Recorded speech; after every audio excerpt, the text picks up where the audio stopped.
Okay, so hello everyone. So welcome to today's class discussion. This class discussion, recorded discussion, is focused on head, face, and neck assessment. So I encourage everyone to listen in and take down notes as we tackle our topic for today. So have your pen and lecture guide ready since I already sent this beforehand. And let us start. The objectives set for us to accomplish for this topic are stated in this slide. After this discussion, we should be able to, number one, describe the normal anatomy and physiology of the head, face, and neck, because we're going to review some concepts. Two, identify key landmarks and structures during a head, face, and neck assessment. Three, familiarize how to assess systematically the head, face, and neck. Four, differentiate between normal and abnormal findings during the assessment.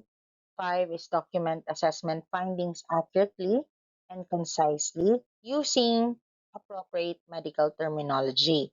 And six is correlate the assessment findings that we learned with what potential underlying pathologies are causing it. The upcoming slides will be a quick review of the different parts or the function of the head, face, and neck in anatomy and physiology and some other concepts or some other parts within. So since we're talking about anatomy and physiology, first in the head we have the skull. No, it is the bony framework protecting the brain, composed of ilang bones, 22 bones fused together. The cranial bones form the upper part, while the facial bones make up for the lower portion. So one thing to remind ourselves with when we talk about facial bones are everything is immovable. Hindi siya ma-move except for what? Except for the mandible. Kasi sa facial bone, meron tayong tinatawag na TMJ. This is the temporomandibular joint. Now, it's composed of many muscles that produce facial movement. In that area, there are many muscles that produce facial movement and expression.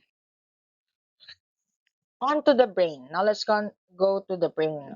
The function of the brain, which is housed inside the skull, no, and in the head, is that this is the control center of the body. It's responsible for thought, emotions, movement, at saka ano pa, sensory perception or our understanding of the way we feel or we sense things. Ang face naman, so now we go to the face. It's comprised of numerous muscles, bones, and tissues responsible for facial expression then, speech, and sensory function. Nandun ang ating mata, ilong, bibig, tenga. And this topic will be thoroughly discussed in the no? Next week naman na siya. Ito na yung sunod natin na concept.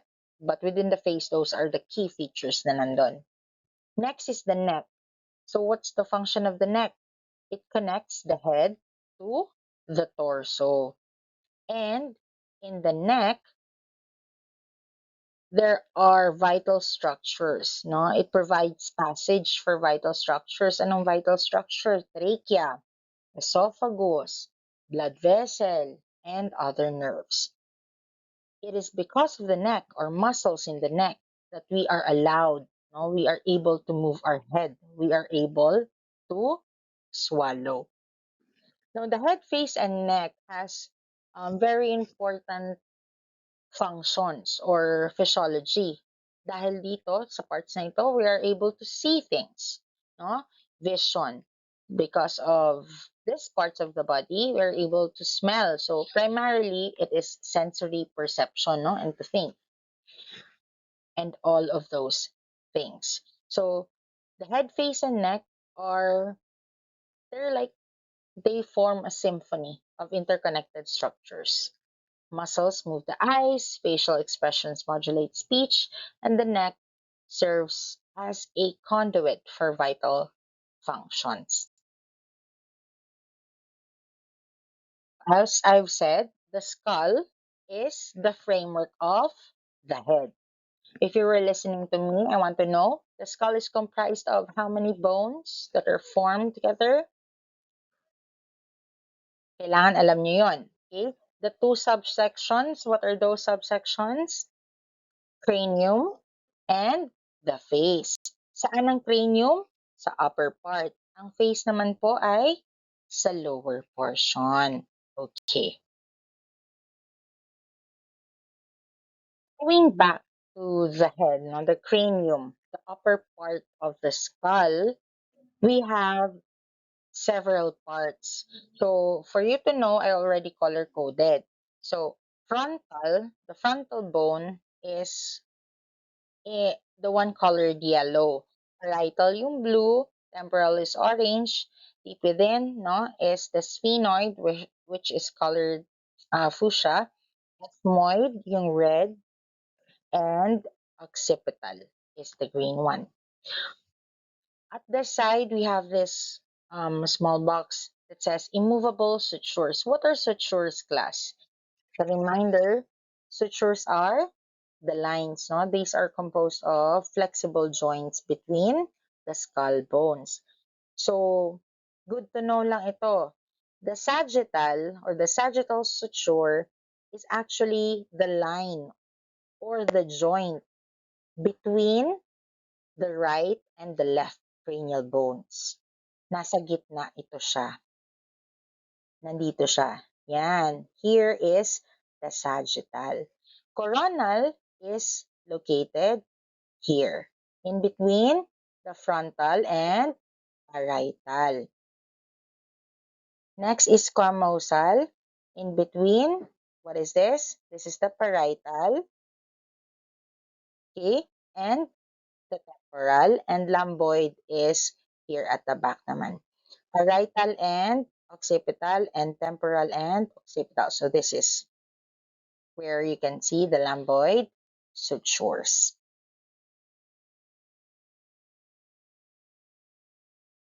Next, we go to the neck. So the words here are actually cue words, no? The neck is composed of muscles, ligaments, and cervical vertebrae. Anong cervical vertebrae? Or the spinal bones, no? Anong mga bones yon? This one, the C1 and C7. So cervical 1 and cervical 7 vertebrae. That is what is located in the neck. It also contains the hyoid bone and several major blood vessels. What are the major blood vessels that are contained sa neck? These are the internal jugular and the carotid arteries. Ano pa? In the neck, we have the larynx. What is the larynx? La la la la larynx. Loud. So it is our voice box. That is the larynx. And the trachea. Inside the neck, also, we have the thyroid gland. So the thyroid gland are two lateral lobes posteriorly located on both sides of the trachea and esophagus. Ano pang meron? Sa neck also, we have lymph nodes. Actually, it is located in the head and the neck. No? Lymph nodes are located all over the body. No? It comprises of the lymphatic system. But meron din talagang makikita sa head and the neck, which you will later know how to assess. So the lymph nodes produce lymphocytes. What are lymphocytes? It's white blood cells, antibodies, and they form as protection and filtration system for our body. They are more or less than 1 centimeter in size. We were talking about lymph nodes, diba? So, lymph nodes nga are also called lymph glands. They play a vital role in our body. Bakit? Anong sinabi ko kanina? They fight off infection. So, they function as filters, trapping viruses, bacteria, and other microorganisms that come inside the body and cause illness. before they can fully infect other parts of the body. Paano mo yun malalaman? Because they get swollen. So common areas where you might notice swollen lymph nodes include your neck, under your chin, pwede din sa kilikili, pwede din sa hita, sa groin. So here in the next image, over here, no, these are the lymph nodes located in the neck. So we have preauricular, parotid, meron lymph nodes dyan, tonsillar, okay? In the jugulo-digastric area, submental dito sa ilalim, submandibular, posterior auricular, which is the back of the ears, occipital, sa likod ng ulo, the cervical chain, ito, the superficial cervical, near the parotid, the posterior cervical, and the supraclavicular, under, oh no, over the clavicular bone. So at this point, I want us to have an exercise. While you're listening to me, I want you to hold up both of your hands. Okay? We're going to assess no, the neck lymph nodes. So when we assess neck lymph nodes, when I tell you that we are going to do this, so you have to do it with yourself. You have to use both your hands. In the picture that you see here, nandito yung pinakita kong different lymph nodes that are located in your neck. Now, itong mga number na ito will be the sequence, no? Kasi top, bottom, up, down approach ito. Up, down approach, no? On assessing the neck lymph node. So we're going to do it together. So to assess, we use gentle circular. Ano ba ang gentle? Gentle light palpation, circular motions with your fingertips. Ang ginagawa sa kanan, gagawin sa kaliwa. Why? We have to compare both sides. For what? Number 1, isulat. Swelling, pamamaga. Number 2, tenderness. What is tenderness in nursing? Tender, loving care. Tenderness is pain. So, swelling, tenderness, and the last is texture. So, again, we have to do circular motions, light palpation, with the use of our fingertips, comparing both sides, the right and the left. For what? 1, swelling. 2, tenderness. And 3, texture. So we follow this systematic top-down approach. Number 1, sige, pre-auricular to parotid. Diyan. Number 2, posterior auricular, behind the ears, over the mastoid process. 3, occipital. Yan. Circular motion, gentle, noting tenderness, swelling, and texture. Sige. 4, submental, under the chin, so behind the mandible. 5, submandibular, or what we call submaxillary. This is midway between the angle and the tip of the jaw. Then 6 is tonsillar, no, or what we call the jugulo-digastric, at the angle of the mandible. 7 is superficial cervical. 8 is what? Posterior or deep cervical chain. 9 is posterior cervical. And 10 is over the clavicle or the supraclavicular. So that is how the top-down, no, systematic top-down approach is done.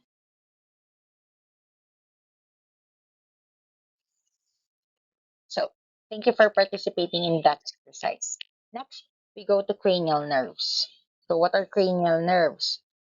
In the head, face, and neck, no, specifically in the head, nandun ang ating cranial nerves. Cranial nerves are pairs of nerves that connect the brain to different parts of the head, neck, and trunk or torso. Merong 12. There are 12 of them, and each named for their function or structure. So their functions are categorized as sensory or motor, or they can be both. Sensory nerves involve your senses, such as smell, hearing, and touch, while motor nerves control the movement and function of muscles or organs. So these are the 12 cranial nerves. We have olfactory, optic, oculomotor, trochlear. Ang 5 is trigeminal, 6 is abducens, 7 is spatial, 8 is auditory or the vestibulocochlear, 9 is glossopharyngeal, 10 is vagus, 11 is accessory or spinal accessory, and 12 is hypoglossal nerve. Ma'am, paano po namin siya mare-remember? I know you were taught, no, of some of the ways on how you can remember all the 12. But on the side, I placed here another way for you to remember. So, an old Olympus towering top, a Finn and German viewed some tops. So again, say it with me. An old Olympus towering top.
And that ends our walk in the park with anatomy and physiology. Okay, but you have to review, okay, some of the concepts, huh?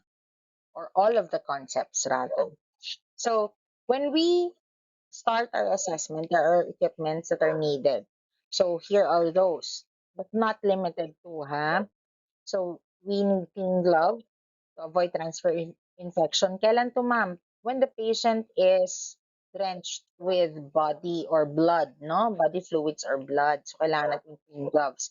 But for standard precaution, we really use gloves, no? When we are assessing the patient.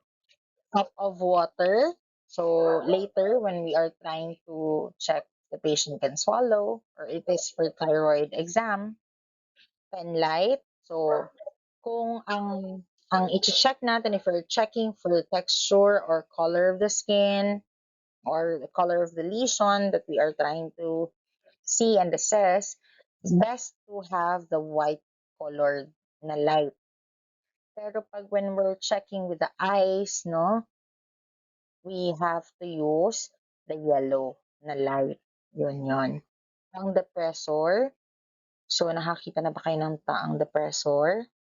No, sa skills lab meron tayo nun para siyang yung sa drumstick na ice cream. So, ganun pang depressor. And nasal speculum, which permits us to view the anterior third or the inner aspect, no, of the nasal cavity or nasal airway. So now we go to our nursing health assessment.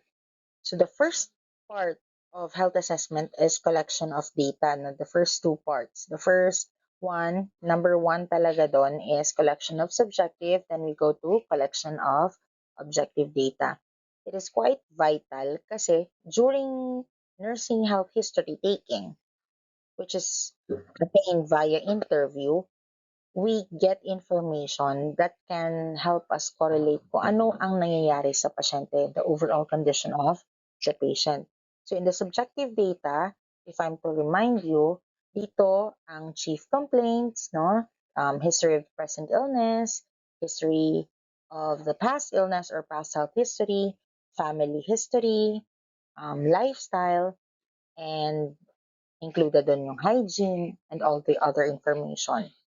So in the subjective data, there are just focus questions that I will be presenting to you. But it is not limited to these focus questions lang. Meaning, when we are assessing our patient in the head, face, and neck, or when we are doing health assessment, it can be that our patient has a problem, present problem, or pumunta lang siya doon for the general checkup. Whatever the case may be, we still have to do our research. No, we still have to explore the conditions that the patient might be suffering from. So we have to really do our interview and our health history very well. Here are some focus questions or some cues that you need to focus on. Like for example, lumps, no? So kung may mga bukol na nakita or may nirereklamo siya. So you have to explore kailan yon napansin or identify, saan location, size, texture. What else? May mga problema like limited movement of the neck. What was he doing before that happened? Or you can let the patient describe facial pain, no? It can be upon chewing, meron parang electrifying, no? Parang nakuryente yung face niya. Or any kind of pain in the face, neck pain or nape pain sa batok, headache, ano pa? What are the things that we need to explore? If the patient had before experienced neck injury, halimbawa, nakasakay sa motor, no, walang helmet or may helmet, nabanggaan, then nagkaroon ng neck injury. So we have to take note of that. Or any family history, not necessarily cancer only. Any family history with regards to head and neck, no? Thyroid problems, or as stated there, cancer. So these are just focus questions. What I want you to do naman is on your notebook, I want you to write as many possible questions that you can ask, no, to patients while we are assessing the head, face, and the neck. Now, after we discuss this, I want you to research what are the possible questions to ask when we are routinely doing assessment and that the assessment is focused on this part of the body. Okay, so what are the risk factors for the following? Head injury, lymphatic enlargement, thyroid diseases. So since we're assessing the head, face, and neck, tingnan natin kung ano yung mga risk factors for incurring this situation. So for head injury, one of the risk factor is high-risk sports. So high-risk sports, ito yung mga high adrenaline activities, no? So sports with high potential, ito yung high potential for collision, banggaan, or ang matumba ka. Ito yung sila. Football, hockey, boxing. So they all increase the risk of head trauma. Ang force kasi of impacts, no, the force from impacts from these kind of sports or activities can cause severe traumatic brain injury, concussion, contusion, and many more. So that's why it's a risk factor. Para din silang same nung lack of protective devices. Actually, these are all self-explanatory. Lack of protective devices. What are protective devices? They are designed, no, to cushion the head. For example, bakit tayo nag-helmet pag when we ride motorbikes or motorcycles? Because these prevents our us from incurring head injuries that are irreversible kasi they cushion the head and they are designed to absorb the impact. So kapag hindi tayo, we are not wearing protective gears when we are cycling, motorcycling, or doing contact sports, it increases the likelihood of head injuries in case of an accident. Violence is another risk factor. Okay?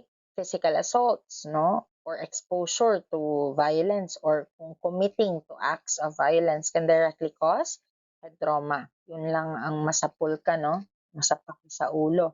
Blows to the head can result also in skull fracture, concussion, and again, TBIs or traumatic brain injury. What else? Mahulog. Mahulog sa maling tao. Head injury din yon. Hindi. Mahulog sa kama, madapa, lalo na in older adults and young children who still or who may have problems with balance or slippery surfaces, no? Or environmental hazards. Those things. So for adults, older adults and young children, common cause of head injuries yung pagkahulog. Mm-mm. So it can lead to head trauma. For lymphatic enlargement, what are the risk factors? Ang lymphatic enlargement class, ito lymphadenopathy. Lymphadenopathy. So one risk factor is immunosuppression. The next one is chronic disease. Pag sinabing immunosuppression, suppressed immune system. So weakened immune system. It can be because of an autoimmune disease or because of medications. Pwede din yun.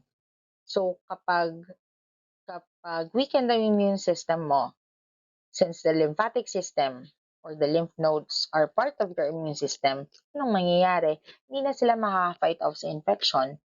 So, it will result to swollen lymph nodes, no? And later on, chronic enlargement or chronic swelling will result to enlargement of the lymphatic system. Pareha lang sila ng reason ng chronic diseases. Kasi some chronic diseases, like in the case of rheumatoid arthritis or lupus, SLE, systemic lupus erythematosus, can lead to persistent activation of the immune system. So, resulting in chronic enlargement of the lymph nodes as well. Pwede din cancer. Okay? Next. For thyroid disease, kaya nga tayo nagtatanong, no? Talaga nasa system na natin. We ask our patients for the history of family illness because there are disorders that can be passed on or diseases that can be passed on, such as hypothyroidism. So in this part of the body, sa neck, hypothyroidism, hyperthyroidism, ano pa, Hashimoto, and other autoimmune thyroid diseases. So they can be passed on through the genes or their genetic component. Another risk factor for having thyroid disease is radiation, particularly to the head and neck area. If the patient is exposed to radiation, it can damage the thyroid gland. Hindi naman pwedeng hindi, no? Kasi radiation therapy um, is a treatment option for cancer. But it radiation can also come in nuclear accidents, no? Pag na-expose kasi ang tao, it increases the developing of thyroid nodules, thyroid cancer, and other thyroid disorders. So those are mainly the reasons why they are risk factors. Okay, so now we are going to proceed to collecting of objective data na. Okay, now let's talk about head inspection. So we inspect the head for the following: size. Ano ang tawag natin sa ulo ng tao which is of the normal size? We call it normocephalic. Normocephalic, normal size. Also check during inspection, we inspect for the size. Normal size, we call it normocephalic. For abnormal, we have microcephalic, macrocephalic, mesocephalic. Microcephalic, maliit. Okay? Smaller than your usual size. Macro, malaki. Mesocephalic, something is uneven. Okay? I will show you later. Next is symmetry. Symmetrical, syempre. What is normal is symmetrical? Pantay. Asymmetrical ang abnormal. Position, nakakita na ba kayo? Ano ba ang normal na position? Syempre, dapat nakatayo, upright. What is abnormal, baby? It's tilted to one side.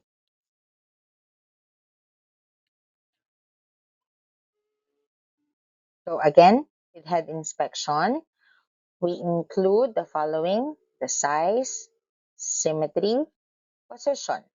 Okay? Pag sinaming symmetry, pantay.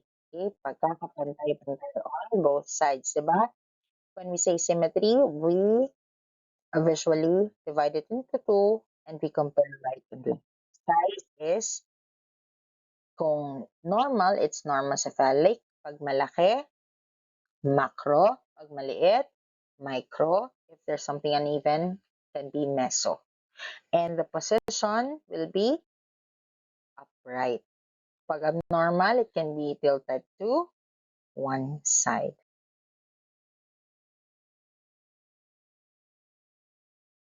Okay, so let's go to abnormal findings. This is an example of, or this is what macrocephaly looks like. So macrocephaly, ang sabi ni ma'am, it means having an abnormally large head circumference. It can be harmless, no? Familial, no, mana, or a sign of an underlying issue. Pwedeng fluid buildup in the case of hydrocephalus, or lumaki masyado yung brain, or brain overgrowth in megalencephaly, tumors, or other genetic syndromes. But because of macrocephaly, it can actually cause neurological deficits and developmental delays to patients.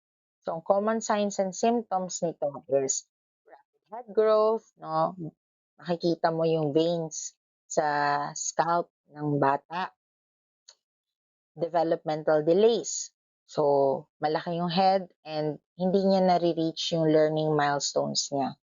And usually, because of the size of the head, ano makikita mo sa eyes ng baby? It's always positioned down. So, a downward gaze. So, usually, those are the signs and symptoms associated with macrocephaly. Another abnormality class is mesocephaly or mesocephalic head. It means having an intermediate head shape with a width of 76 to 80.9% of its length from front to back. Under this, we have plagiocephaly and brachycephaly. Kung nakikita nyo, brachycephaly and plagiocephaly, what is the difference? So, plagiocephaly is flattening, pakisulat, on one side. One side, isang side lang. If we cut this into two, if we visually divide this into two on one side, okay? The ear on the flat side of the head shifts forward, the forehead, basta isang side lang. With brachycephaly, it is a flattening of both sides, like what we have in the image. Okay? So plagiocephaly is one side, and brachycephaly is flattening of both sides of the head.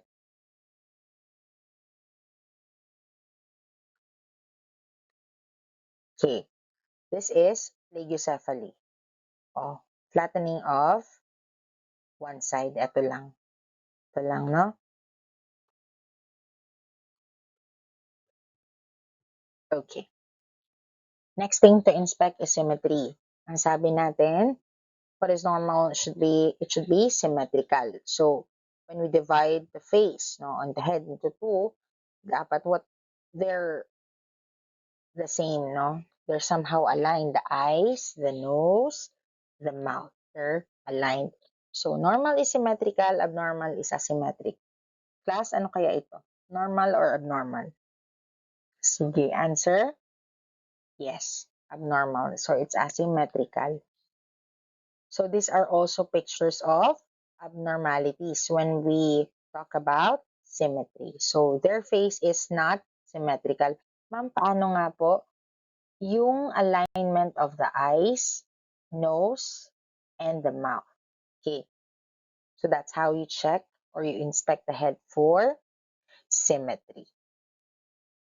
Next, head inspection. Size, symmetry. Next is position. What is the normal position? Should be upright. Abnormal is tilted to one side. So torticollis, also known as wry neck or twisted neck, is a twisting of the neck that causes the head to rotate and tilt at an odd angle. It can be congenital or it can be acquired. No? Congenital or acquired. So, anong treatment nito? Neck collar, cervical collar, we call that cervical collar or the soft collar, heat therapy, ultrasound therapy, physical therapy, surgery, or even medicines. Depende sa degree of the torticollis. But this is an abnormality and we call it torticollis. We are done with inspection. Now let's go to skull palpation. So we palpate the skull for the following. We palpate the skull for texture. Anong normal? It should be hard and smooth. No? Abnormal is appearance of lumps and tenderness or pain. So what else do we palpate? We palpate for the TMJ or the temporomandibular joint. Anong normal? 3 to 6 centimeters vertical range with open mouth. Saan na yung aking pen? Here we go. So, here. Vertically open ang mouth, so it measures 3 to 6 centimeters. Snapping or popping, common, okay lang yon. What is abnormal can be pain, no? Tenderness, swelling, or crepitus. Crepitus, crepitus, crepitus. What is crepitus, ma'am? Crepitus is the crackling sound.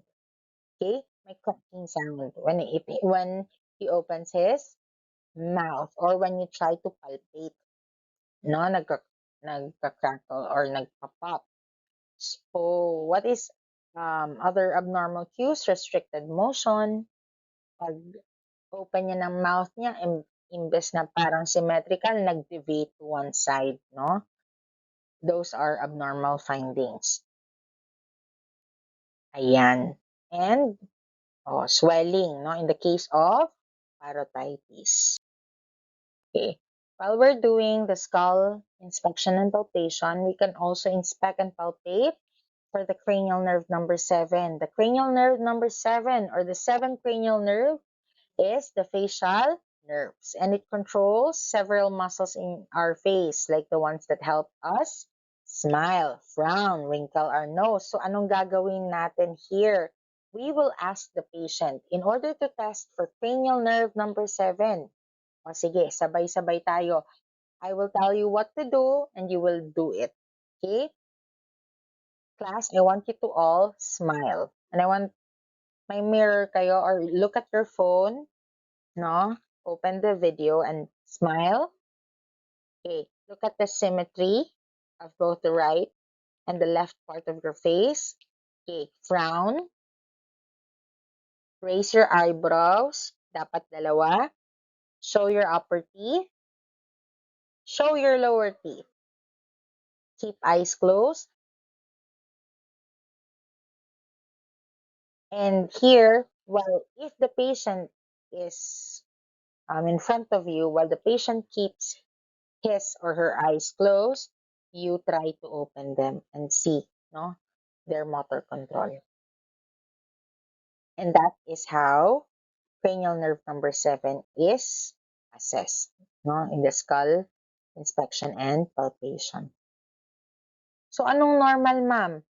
Siyempre, nung pinangiti mo yung patient, no, pina-frown mo siya, pina-raise mo yung eyebrows, every movement is symmetrical. When you ask the patient to close his eyes and you try to open them with your fingers, the movement and the strength of the muscle or the facial muscles should be equal.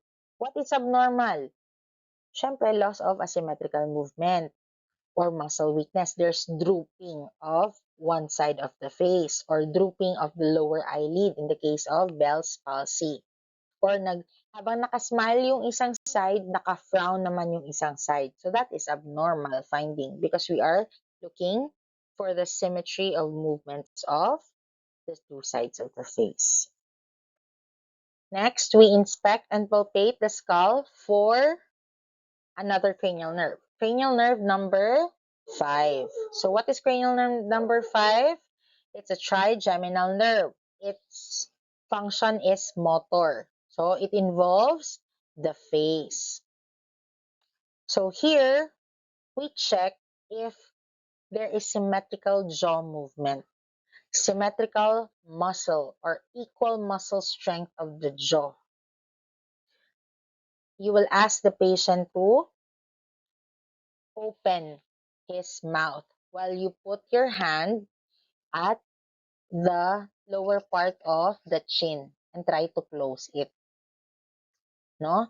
You will try to close his mouth by pushing your hand at the lower chin and you will ask the patient to open it. Then you will put your hands onto the patient's cheeks and you will ask the patient to open his mouth and see kung merong asymmetrical movement or kung may symmetrical ba na jaw movement. Another function for the trigeminal nerve is sensory. Kaya hindi lang siya motor, sensory din siya. So for cranial nerve number 5, both, no? Both sensory and motor. So for sensory, you will use the cotton tip applicator. Para siyang cotton buds. What will you do? You will try to wipe or touch the parts of the face with that cotton tip applicator. And you will ask kung feel niyo ito. So, when it goes closer to the eyelids, if the eyes are open, they will blink. Or if it is closed, they will try to blink still. So, they will know no, that they are being touched, even with that light touch of the cotton applicator.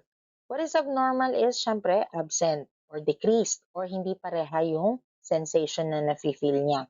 Tandaan lagi, when we are checking for senses or when we are assessing a part of the body, it has to be divided into two sides talaga. So, right side of the cheeks, left side of the cheeks, and you will ask kung nararamdaman niya ba ito or naging manhid na siya. So, abnormal is absent, decreased, or unequal sensation. So next, we inspect also the nose. We inspect the nose for the following, since we're in the head now. We inspect the nose for position, deformities, septal deviation, discharges, and nasal flaring. Anong normal? The normal nose is midline. No, ito. Saan ba dito ang normal? This one. This is normal. Symmetrical, no deviations, no flaring. When we say septum, this is the septum, okay? The one that divides, no, the nostrils. So this is deviated, okay? No flaring of nostrils. Saan dito ang may flaring? Kasi may label na kasi, ma'am. Okay, so these are normal nostrils and these are flared nostrils. Pero class, to tell you frankly, may mga tao talagang it looks like flared nostrils pero hindi. So you really have to look at the patient or look at the client. No? Kasi flared nostrils will be nakaganito tapos pag humihinga, biglang lalaki na yung nasal or nostrils niya. Kaya nga tinatawag na nasal flaring. Okay? So this is deviated nasal septum. This is normal. Normal nostrils and flared nostrils. Okay, so this is what is inside of that deviated nasal septum. Kung i-x-ray natin ang pasyente. Next, we also inspect the lips, no? Baba na tayo. Inspect the lips for color, condition, and lesions. Normal lips are of pink in color, but some hindi siya masyadong pink, medyo brown siya na ano. Yes, that can also be normal as well. Moist, intact, and no lesions. Abnormal kung asymmetrical yung lips, no? May congenital deformity like in the cleft lip or cleft palate. Trauma, ano pa ba? Paleness, notable paleness or pallor, redness, bluish discoloration or cyanosis, lesion or cheilitis. Yung parang may hiwa, parang may fissure siya, which can be a sign of dehydration. So here we have the abnormalities, no, when it comes to the lips. So here we have cleft palate, and this is cleft lip and cleft palate kasi umabot hanggang sa loob. So cleft lip and cleft palate are openings or splits sa upper lip. In the case of cleft lip, sa roof of the mouth. In the case of cleft palate, or both, no, which is seen here. So may opening na sa lips, may opening pa sa roof of the mouth. Actually, it happens because when the unborn baby, no, is at the developing time pa, hindi nag-fully close, no? Certain conditions made possible for the upper lip and palate to not fully close. So in comparison, this abnormal finding, cleft lip and cleft palate are more seen with males than females, with boys than girls. And cleft palate alone is much more often seen in girls than in male. So for their treatment, usually surgery is indicated to fix, no, speech and appearance at least 9 to 18 months before pa nagsasalita ang baby. On this side, this is cheilitis, no, the inflammation of the lips causing dryness, scaling, fissures, redness, pain, and itching. So this can be indicative of dehydration. So under lips, we also assess for breath odor or pursed lip breathing. So for breath odor, syempre, ang normal is there's no other unusual odor and there's no pursed lip breathing. So paano ba ang pursed lip breathing? They inhale through their nose and they exhale through their mouth with an opening in the lips that are small like a purse, no? Hindi hindi drastic yung pag-empty ng lungs of air. So that's pursed lip breathing. So, ano naman ang abnormal? Halitosis. So, pag sinabing halitosis, that's bad breath, no? Unusual bad breath, which can be indicative of infection or gut problems. So also we inspect the oral mucosa for the following. So starting from the lips, we have pink lips, moist, intact, and no lesions in the oral mucosa, and that is the normal finding. For abnormal findings, we have abrasions, painful inflammation, no ulcerations like this one, which can connote stomatitis, or white patches sa tongue, which can be indicative of oral thrush. Next is we inspect also the gums. We inspect the gums for color, condition of the gums, bleeding tendencies or bleeding lesions, and the presence of dentures. So the normal aspect or the normal appearance of the gums will be it should be pink, moist, intact, tsaka walang lesion, walang bleeding, and no hypertrophy. Walang pamamaga ng gums. Ano abnormal? Can be inflamed, no? Or bleeding gums, like in the case of leukemia. Gingival hyperplasia, or yung pamamaga.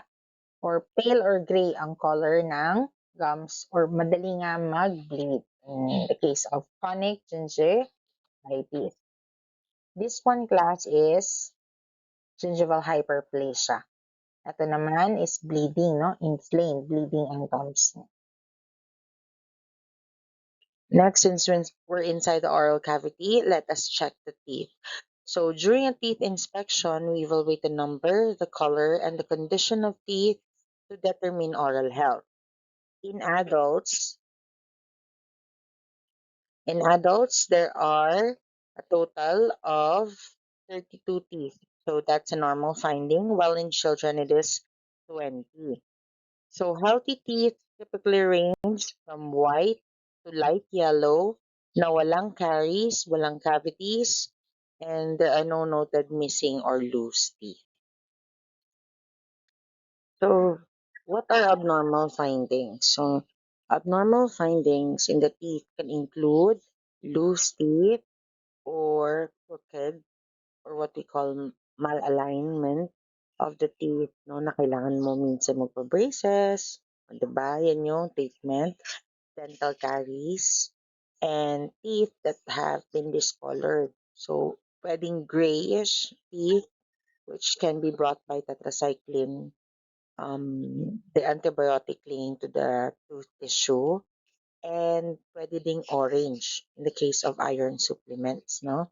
That is why when we have children, more common ang discoloration sa children. If we have children taking supplements for tetracycline or iron supplements, we usually ask the mother to have the child sip in a straw to lessen the discoloration. Okay, so at this point, we will be checking the tongue. So, but I want you class to know now, while we're in the oral cavity, we're checking all of this. We are using here tongue depressor, pen light, and pen light. Okay? Tongue depressor, pen light, naka-gloves din tayo. So when inspecting the tongue, inspect the tongue for the following: the color, texture, position, and mobility. Anong normal na appearance ng tongue? So it should be pink, moist, and the papillae are intact. No, the small white structures in the tongue are intact. And it is midline with full mobility. So paano mo siya gagawin? When you ask the patient to open his mouth, you ask the patient to stick his tongue out and move it side to side to see if there is full mobility. So, abnormalities in the tongue can include ulceration. So, may mga sugat-sugat ang tongue, or black hairy tongue, which can be an indication of fungal infection. If it is red or reddened, no? Kasi dapat pink. Pero pag masyadong red or painful, might be because of chemicals or chemical irritants or medication. So we have to explore that finding or that cue when we are checking the patient. Then we go to the hard and soft palate, the tonsils and uvula. So we inspect for color, condition, lesions, drainage, and exudate. Okay, next we'll inspect the hard and soft palate, the tonsils, and the uvula. So first, I want you to identify where the uvula is. Example, your patient is already opening his mouth. So when you check, yan na siya. Okay, kunwari mouth na ito, dito yung teeth, may teeth dyan. Okay. Here will be the tongue. Tongue yan. The uvula is this. This is the uvula. Okay? Ipin ito, dila ito. This is the uvula. Tonsils will be on both sides. So what is the normal? This is the hard, soft palate. So the hard and the soft palate should be pink and intact. The tonsils should be pink. The tonsils here on the side should be pink. Pareho sila na hindi mo masyadong makikita kasi it's not swollen. While the uvula, when the patient's mouth is still open, you ask the patient to say, the uvula will symmetrically, sabay ito on both sides, rise. So the abnormal would be either magkaroon ng cleft palate, so may butas sa roof ng mouth, or tonsils will be inflamed and reddened, and the uvula won't rise symmetrically. So in inspection of the lip, previous slides, no, in the previous slides, we already discussed the cleft lip and the cleft palate, no. So this is cleft lip, which is more common in girls or in boys. So in boys, cleft lip and cleft palate, dalawa is in boys. Kung cleft palate lang, usually in girls, no? Ibig sabihin sa loob lang ang butas. So this is what a unilateral cleft lip looks like. Isa lang, bilateral, dalawa. And the normal palate, of course, there's no opening, no, in the lips or in the roof of the mouth. Okay. So as I've said, these are the tonsils over here, the teeth, the tongue. This is the uvula. Okay. So eto may exudates, no? Ang tonsils. And this is normal over here. Hindi siya inflamed, walang exudates. Next thing that we will test while we are in the mouth is to test cranial nerve number 9 and 10. What is cranial nerve number 9? It is glossopharyngeal. And number 10 is vagus. No, on old Olympus towering top, a Finn and German viewed some hops. So glossopharyngeal and the vagus nerve. So how do we test that one? How do we test the cranial nerves number 9 and 10? By swallow reflex and gag reflex. So this is your tongue depressor. What will you do? For swallow reflex, you will just ask first the patient to swallow. Okay? Or if you have um, water, no? You can ask the patient to swallow. For gag reflex, all you need to do is to gently touch the side of the mouth where the uvula is. Side lang siya. Side lang. Do not poke the uvula kasi masusuka talaga yung pasyente. What is gag reflex? It is the ability, no? The reflex to expectorate or expel any foreign object from the mouth para hindi tayo mabulunan. So that's gag reflex. Okay? Halimbawa, may nalunok ka na hindi dapat doon, 'di ba? The reflex or the reaction of the body to expel that one. So, ito yung mouth, ito yung uvula class. Saan mo i-attach yung tongue depressor? Ito lang sa side. Huwag mong i-poke si uvula. Okay? Don't do that. So, abnormal finding, since we're testing for swallow and gag, syempre, hindi siya maka-swallow and wala siyang gag reflex. Kahit anong gawin mo, hindi siya naduduwal. Kasi, hindi mo naman malunok yung um, the size, the texture, hindi mo siya malunok yung tongue depressor. Kaya usually, when you are not ready, you will really induce the gag reflex. So if there is no gag reflex, then that's an abnormal finding of which cranial nerve 9 and 10, which is the glossopharyngeal and the vagus nerve. Next, we go to neck inspection, where we inspect the neck for the following. So we inspect the neck for appearance. The neck should be in a symmetrical head position while it is holding the head upright. No? So there should be no swelling, no lumps.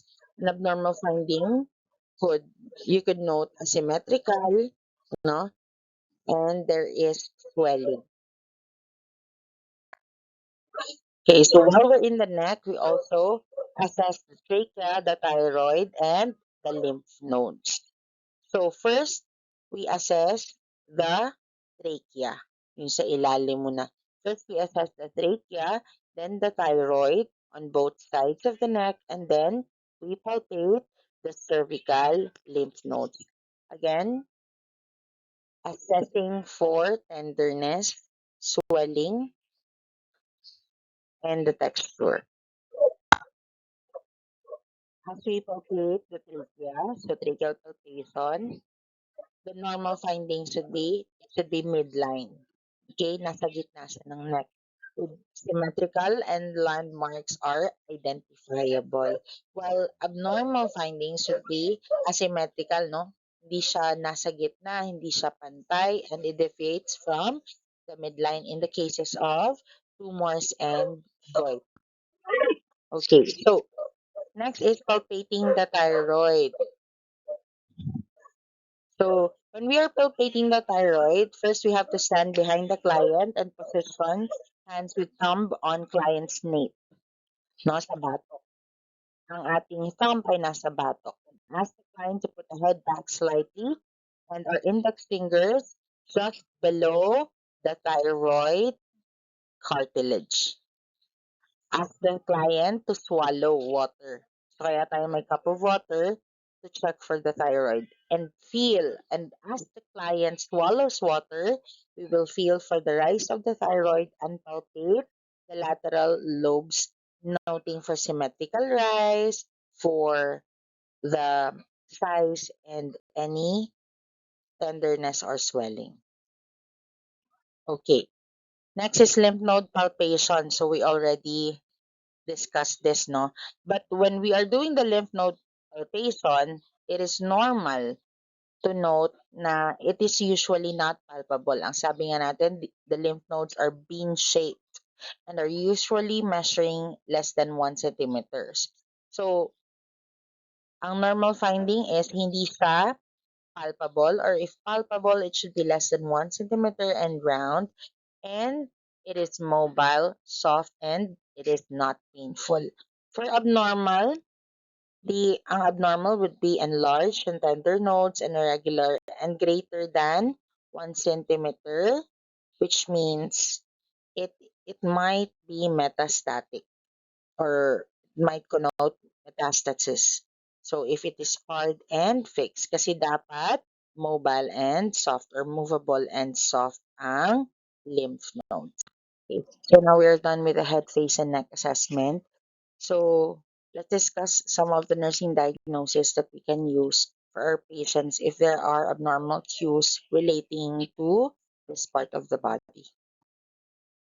So these are some of the nursing diagnoses that we can use for each problem that we may encounter when we are assessing the head, face, and neck. So the nursing diagnosis for obstruction, which we can use swelling or trauma, can be ineffective airway clearance. Okay? For respiratory distress, hirap siyang huminga or na-compromise ang kanyang paghinga and be impaired gas exchange.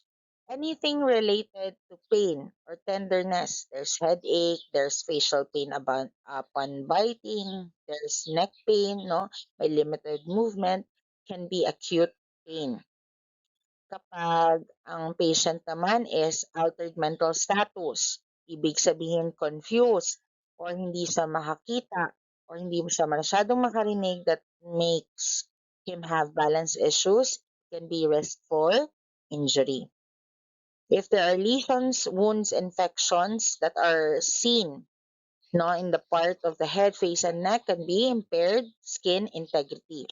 When we are checking swallowing test for cranial nerves 9 and 10, and hindi siya masyadong makaswallow, or gag reflex, so impaired swallowing, no, for muscle weakness and neurological deficits. Yung sa gag reflex, risk for aspiration. Pag aspiration, natukan ang pasyente. If the patient is not able to speak, impaired verbal communication, or there's facial trauma. Related to vision impairment, hindi siya makakita, hindi siya masyadong makarinig, or altered sensation. No, when we are checking for the trigeminal nerve, hindi siya masyadong makafeel. So, disturbed sensory perception. And if the patient has altered self-perception, iba yung nakikita niya sa salamin, or physical limitations, then it can be self-care deficit. And so that is the end of our lecture for the assessment of head, face, and neck. So if you have any questions, I want you to write it down in your notebook, and you can ask me when we see each other next week for discussion. And also, as a reminder, I want you to prepare for an evaluation of this recorded discussion. Thank you very much for listening.